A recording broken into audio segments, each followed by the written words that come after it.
benefits of owning a softball power drive is a lifetime membership to an owners only training site.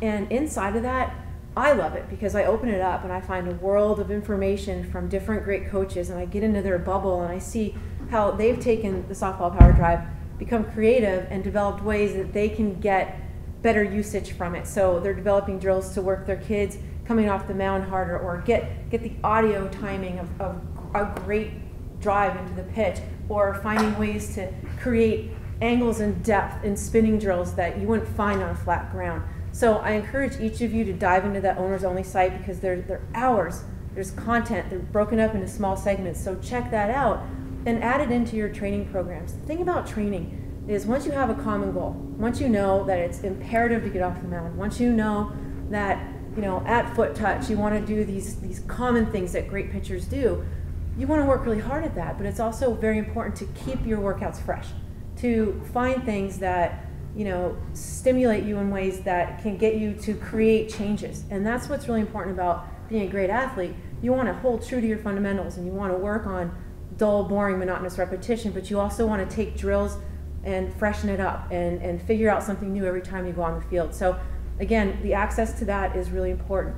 When it comes to training and working through the seasons, I like to teach my student athletes to manage the workouts, and I use these 3 words. I say, let's crack it, which means let's work on getting into that foot touch position and work on really cracking our wrist. And you could do some of that off the softball power drive, because if you're having trouble getting yourself into an athletic position because your knees like to block, get on one of these and work on your sequencing and your spinning of all your pitches, working from here and pushing.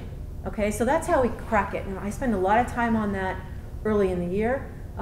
I think it's very important to get great rotation per second. I think it's very important to work on those drills to get good stabilization in the upper shoulder so that you don't get hurt, and to create force behind the ball, to use the ground to actually throw the ball instead of kick up and throw the ball. So that's the crack it part. And then I say, okay, once you understand that it factor, that piece of what it is to be a great pitcher, then you crank it up. Okay, so we crack it, we crank it up, which means we want to add some power to that. So now we're going to work laterally. So we're working on getting that sequencing. And now we're going to stride out and work from there. And then we get back to the mound and we start testing the power of that leg. So as we're cranking it up, can I use my leg to power that sequencing?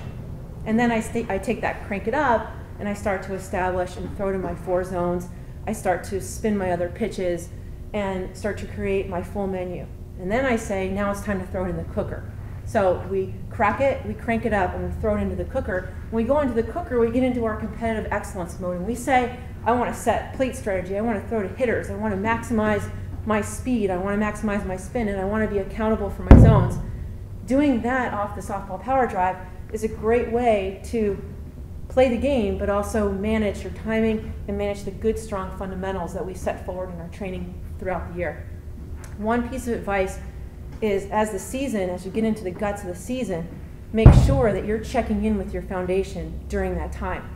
If you look at great pitchers in championship games need to use their legs, and they need to hold true to their foundation. So as you start your season, I would recommend not to walk away from the value of this so it doesn't hurt every now and then, to come back and touch base and get on that power drive and throw some workouts so that you could refresh those legs and keep them strong throughout the whole season.